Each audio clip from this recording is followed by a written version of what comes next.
couple of years down the road, you are coming off of easily the busiest year of your life. Really? Like how so? Um, you just had multiple projects going, and Aaron, it was a very up and down year as far as financial success goes, but you were busy the entire time. You go up and down and all around, you know? Some of the Okay. stuff that you were doing worked really well. Um, some of it did not. Like, okay, Like so what went well? so you were writing this series called The Erotic Adventures of Purvis the Milkman. Oh God. And this was like erotica about a mailman in like the 1950s or whatever, old school, and his erotic adventures, while he's on the job, And it's also, Liver and milk. yeah, it's almost it's almost like a critique of, the supposed American dream, That's like what you tell people, but mainly it's, Purvis the milkman and his sexual escapades. Yeah, it sounds that way.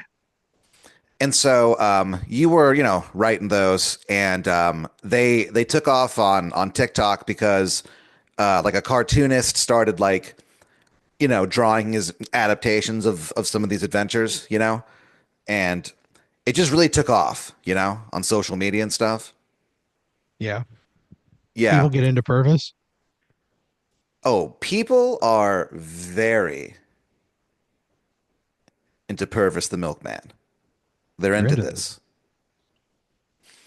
So it ends up being optioned by Lanalax Television,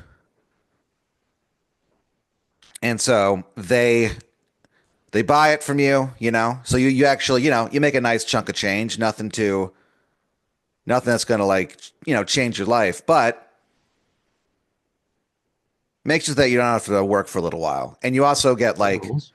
you also get like a pretty cool like deal on the merch. You get 10%, no What kind of questions merch asked. does a amorous milkman produce?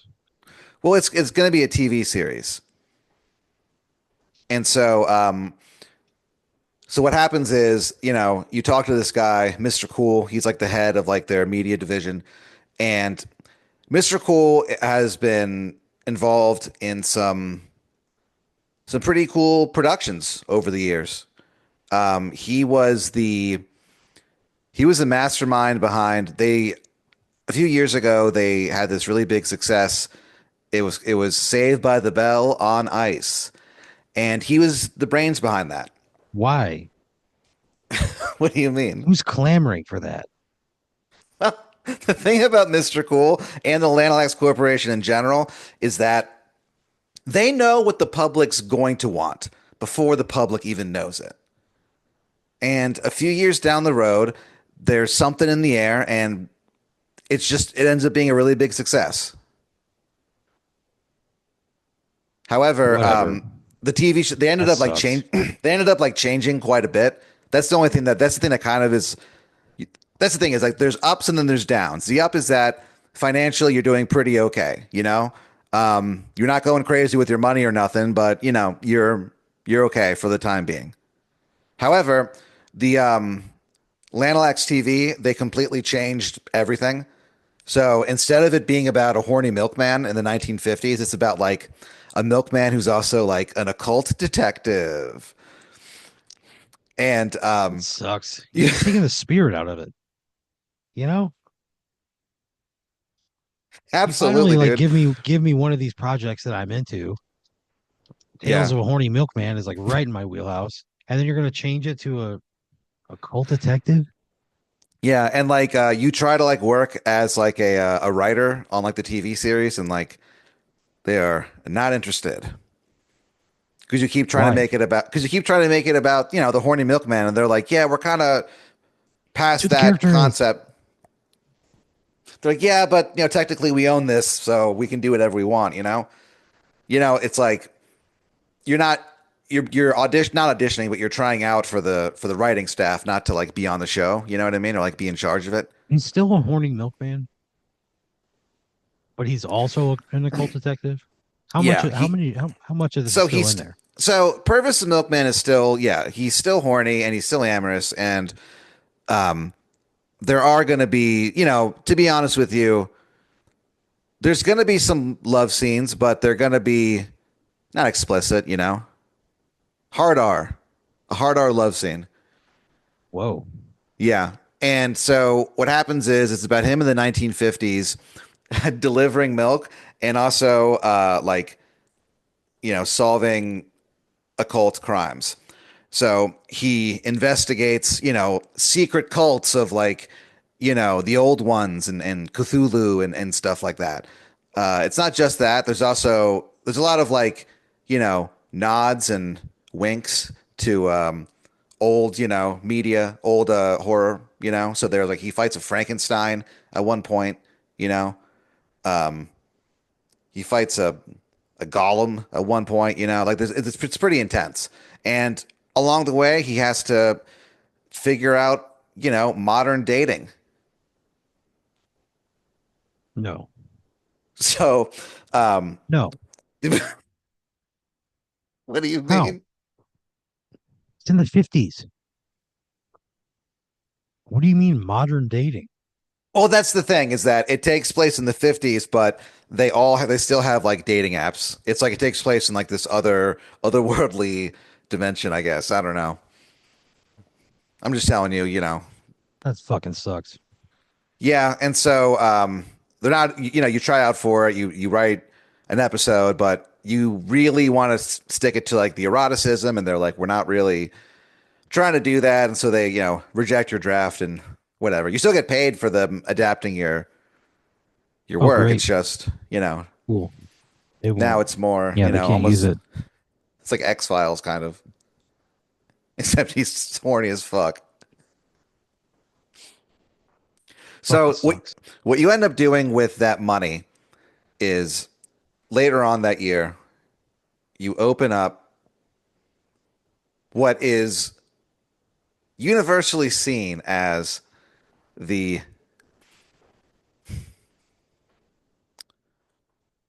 I guess I would call it the dessert experience of the year, All right. Don't want this at all. as named by Dessert Weekly. The dessert. I come up with the dessert experience of the year. Yeah. Something that harkens back to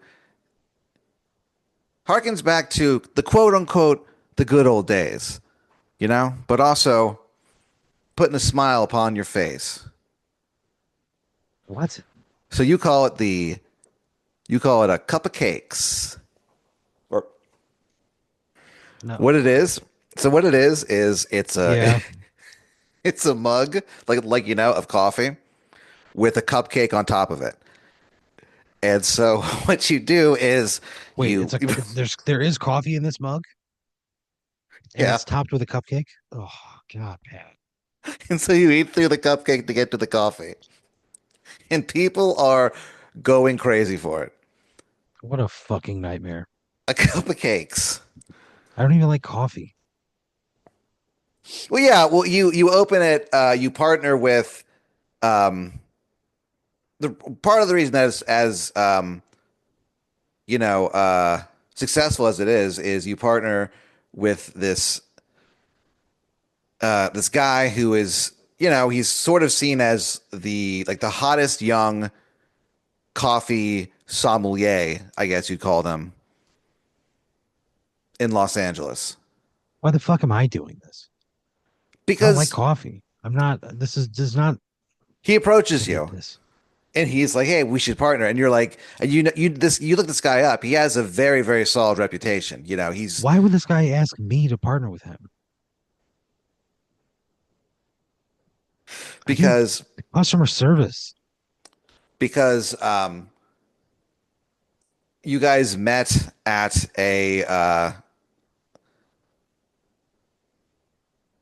a local TV award show.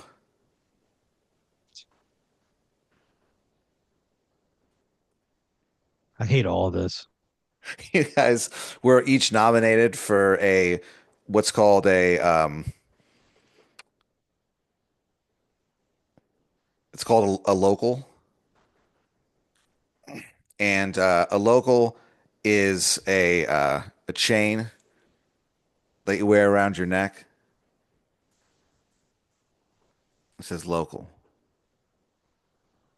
and it's Not a that chain award. guy.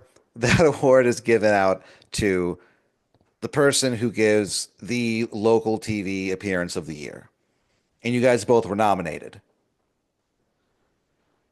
What happened? Why would I be nominated for this? because so you have a local TV show, like a show that in the day and age of everybody having like their own YouTube channel or whatever, a way to get their shit out there. Yeah. You wanted to harken back to an old school feeling of a local call-in TV show, a show that was on channel 2 or whatever, and it was on at like 11 p.m. Yeah. We had one. Yeah. Confessions Live. What was it? We used to call in and we'd say, "Hey, sitting around with my boys drinking Mike's Hard's, getting hard," and then they would cut us off. So that's how you open up every single one of these shows. You look Really? into the yeah, The you look Mike's into Hard, the getting hard line? yeah, you go. You're like, hey guys, get some Mike's Hard, drinking Mike's Hard, getting hard. Welcome to Aaron at night. Oh, Aaron at Night is a local TV show. Like I said, it's on channel 2 or whatever, and people can call in live on the air. And if there's no one calling in, you just kind of talk about whatever's on your mind. But there's always people calling in. yeah. Your show is without a doubt the most prank phone called public access TV show in town. And it leads to some very viral, very legitimately funny moments, but they often, make you look somewhat foolish sometimes. Sometimes they The don't. heartbeat of any public access show. Sure. Sometimes they don't. Sometimes it's, they clip, But normally they do. someone will clip like a funny line that you say, or just, a genuinely funny moment that happens between you and a caller or something. You do have some regular callers who call in, who just like the show. There's a guy named his, his name is Benny from the Bronx, is what he calls in as. Yeah. He calls in and he just gives the weather in a terrible Bronx accent. I wouldn't be answering his calls. No, I but wouldn't like continue to put that guy on the air. no, but he's like see at first you're like after you take his calls a few times, you just get annoyed and ban him. But the people, the the nightheads, the people who really like your program, they clamor to get him back, and eventually you just kind of go, okay, whatever, and you bring him back. I don't like this. So anyway, so you're constantly getting pranked, and so you meet this guy at this local award show, and he's like, "Oh, I really love your TV show," and you're like, "Oh, thanks," and you guys just start talking, and he's like, "Yeah, I'm a coffee guy, and he's like, I just really wish there was a place in town that I could just do my coffee, and you're like, yeah, I wish there was a place in town I could do my cupcakes. You found a an old cupcake recipe at a at a garage sale. It's like written on like written on a scroll. It was like a bunch of them. Roll. Yeah, like it's clearly That ancient sucks. recipes. But like It's they, it's a cupcake. and so you turn these into these like, modern day thing that you do at Cup of Cakes. What a fucking terrible idea. I think it's kind of The cool. idea, no, Pat, Cupcakes the on top, idea you that eat you're it, and telling then me, there's coffee. it's like French onion soup, but with coffee and cupcakes. Yeah, basically. God, what a fucking horrible idea you have. No way. Because here's the What a deal. fucking awful idea, Every Pat. time you have a cupcake, what do you want with it? A cup of goddamn coffee. That's what I No, want. That's what whatever. America that's what the average American wants after a hard day at work. Maybe they had to work a little extra. Maybe they had to work a little harder because some dumbass in accounting fucked something up, and now they're running late. So fuck it. I may as well stop and get You're myself a telling me, goddamn cupcake. you're telling me the average American, after a long day of work, wants to sit down at a restaurant and eat a cupcake that upon completion reveals a cup of coffee. I guess I'm not saying that like necessarily the average American, like in the sense that like they all want to do it, but there's a certain subsect of them that go crazy for this shit. And cups of cakes become a very big local success. So far, you're holding off on expanding. You're like, I'm still new to this business. You know what I mean? So I'm just trying to like, figure this out, you know? Baffled that it's working because it's the stupidest fucking idea. You So you think go in so? there and you order. I'm assuming you choose your choice of cupcake, Yeah, there's and then you choose your there's one coffee. yeah, there's one called the the Peaches Delight. There's one called the Soupy Joe. There's one that the Soupy Joe is a like a vanilla cupcake, but it is covered with the soupiest honey Ugh. that anyone's ever seen in their fucking So lives. let me get this straight. You pick your cupcake, you pick your coffee, and then they Yeah. assemble it by putting the cupcake base side down into the hot cup of coffee. So there's like the topping or frosting is on top, and then Yeah. you eat through that with like a spoon, I'm presuming, and then you're left with like a mess of cupcake that's been soaking in coffee, and then the coffee underneath Yeah, that. cups of cakes How and you're much does it killing it. cost for a cup of cake? It depends. So the regular there's like it depends what you're getting, but they run from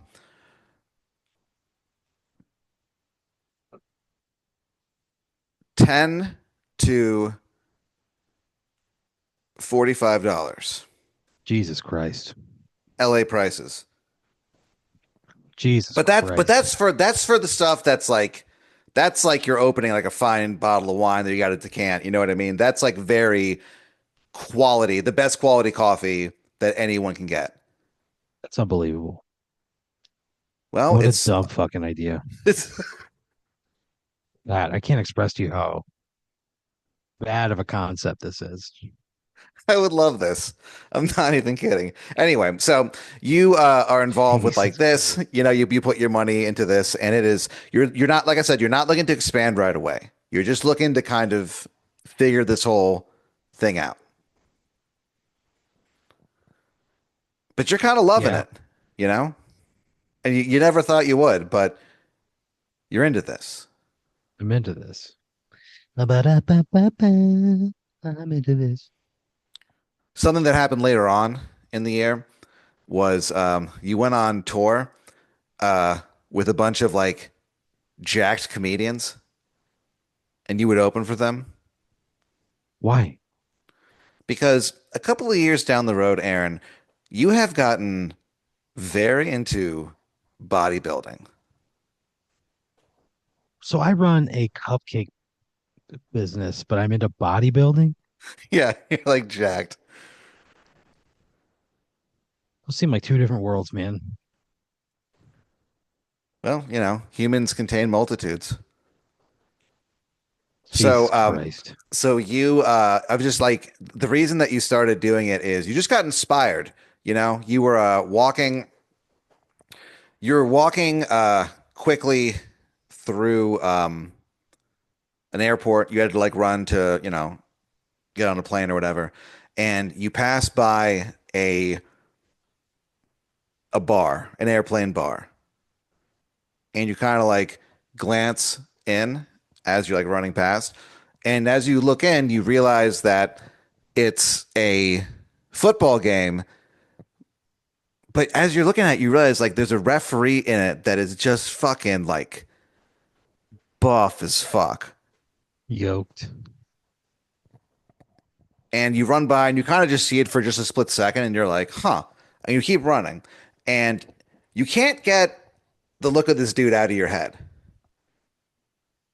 because you're like, if this old, because he's, an older guy, he's a buff referee, older man, but jacked. And you're like, if this guy can do it, then Yeah. I can do it. And it just really inspired you. And it turned into something that you never thought in a million years that you would enjoy doing, but you honestly do. It's not something that you're not taking steroids or anything. You're not, doing anything unsafe. It's just something that, the endorphins that it releases. Ooh, how they make you tingle. Oh, gross, Ooh, Pat. yeah, sorry. Gross. But sorry about that. But yeah, you do really Ooh, how get they into make me tingle? bodybuilding.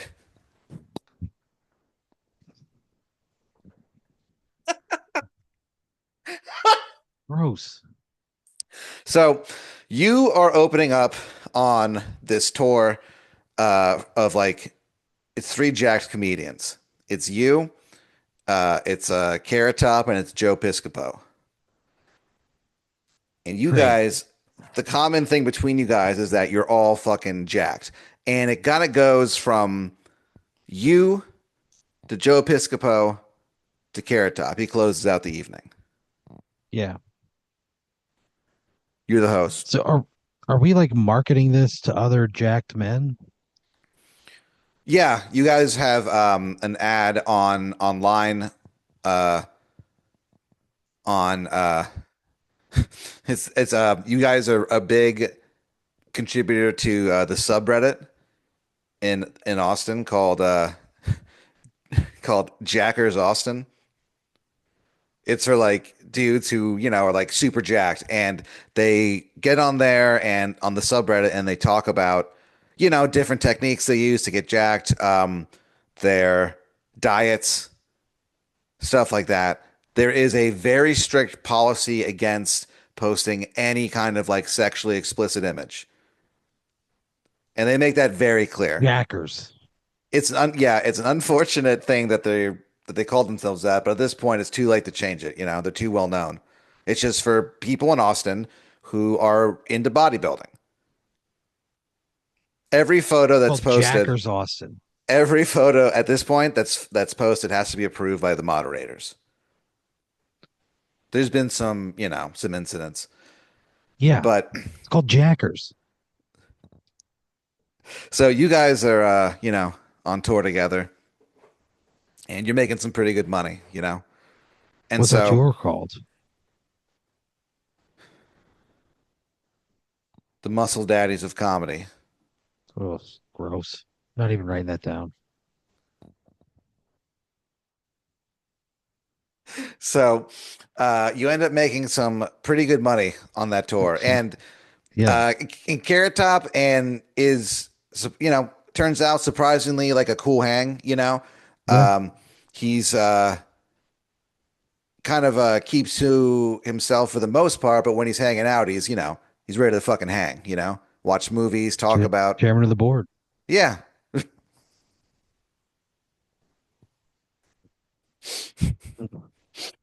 And like, you actually become, pretty friendly with him. So you just start calling him the chairman Chairman. while you guys are on tour.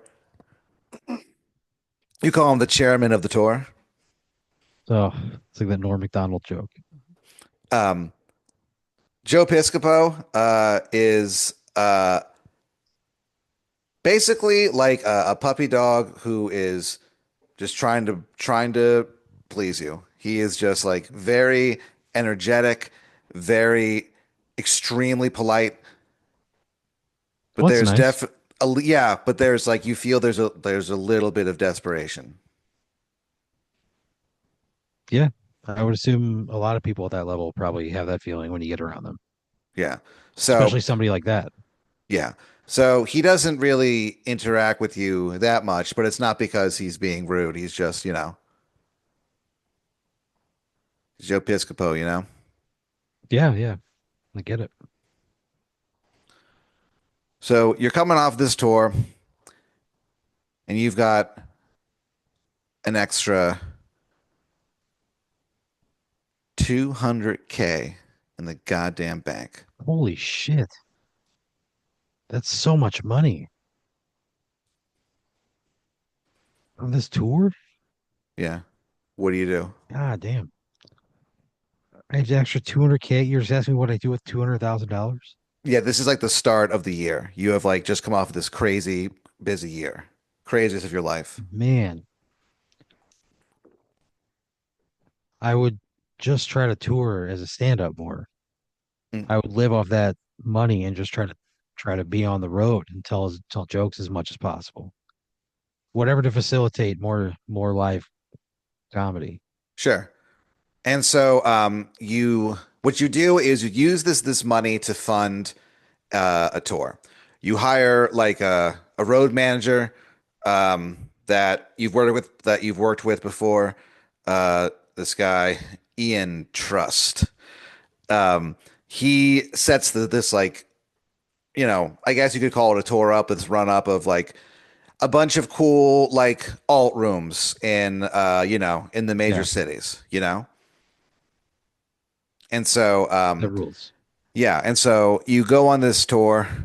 Uh, you call it the Turn and Loose tour. Danny Goodwin opens up for you. Come on.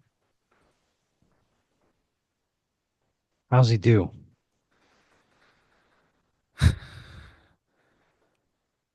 Man, he does not do well. I got to be honest with God you. damn it. He I kind of eats shit, but he really needs the money. done. Done. Well, you know what? And he's just I'm not like gonna hold his hand. by this point, it's like this is like your last handout to Danny Goodwin. After this, you're on your own, man. It's one last hurrah for you and Danny G, and he is just absolutely eating shit. Luckily, every stop has like a local comic, excuse me, in between you guys. So like they are able to get the energy back up, for the most part. But, the tour that you guys, end up doing is really fun. The only thing that ends up happening is after the year that you've had, all of like the weird extra work that you've had to do to put into all these projects, you have started to become like nocturnal. What the fuck, man? My mom was a night nurse for 30 years. And you It's in my blood. slowly, yeah, you slowly started to like turn. It's almost like that thing where, you see like a clock and the clock is like ticking. Then there's all these like, shadowy events happening, on TV. You know what I'm talking about? Yeah, you're talking about. Yeah, like it turns, you know what I mean? Yeah, I get. Yeah. There's a clock turning and ominous things are happening overlaid on top of it. I have. Yeah. And you have become Are you fucking absolutely kidding me? nocturnal. So you like wake up and you almost view doing these Wake up! sets. Come on, put on makeup. Wake up! That's your alarm. That's what wakes you up every morning. Yeah, that would be pretty jarring, I guess. And yeah, it's jarring, but you wake up ready to face the fucking day. Great. Early 2000s alt metal at its finest. And so you fucking wake up and you treat these sets almost as if someone's doing a 9 to 5 thing.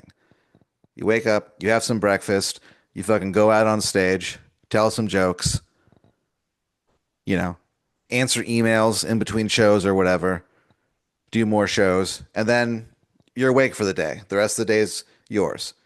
Except, it's night. But you know what I mean.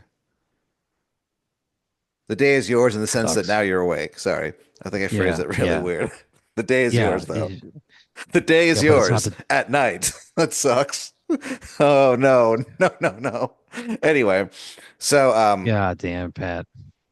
so I'm not going to say that you've like your personality's changed, but things are definitely a little weird for you at night lately.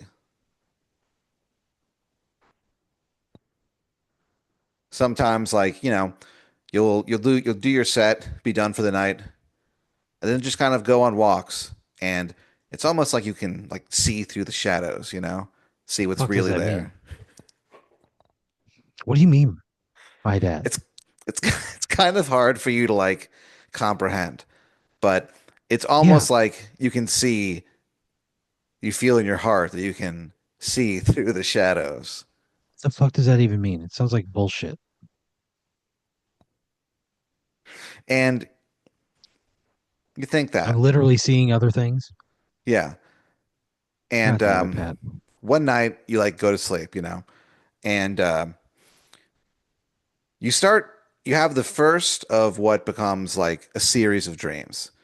You have a dream of like the city that exists beyond the shadows, the silent city.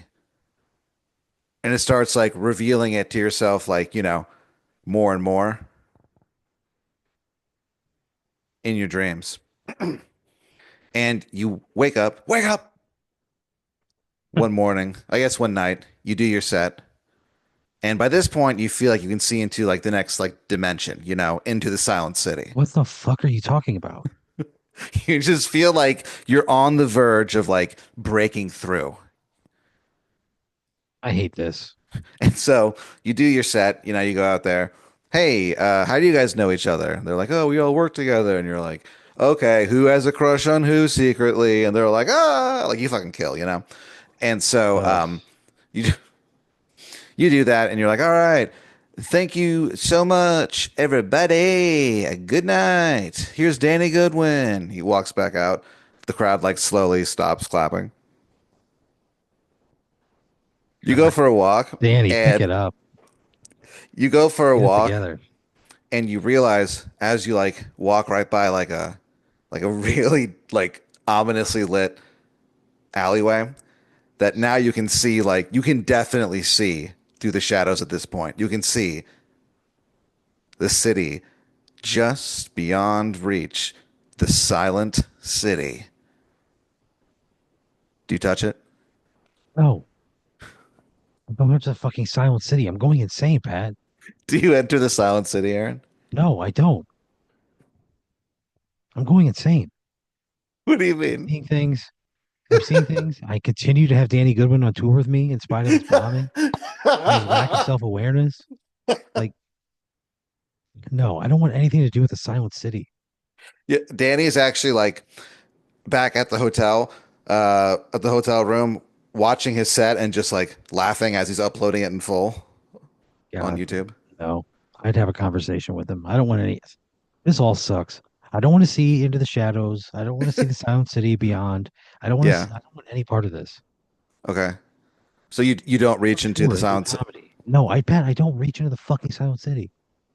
I want to hire a new feature and I want to go on the road. Heard. So you kind of like shake your head and you're like, fuck this. And you turn away from the shadows and you start to walk back to the hotel.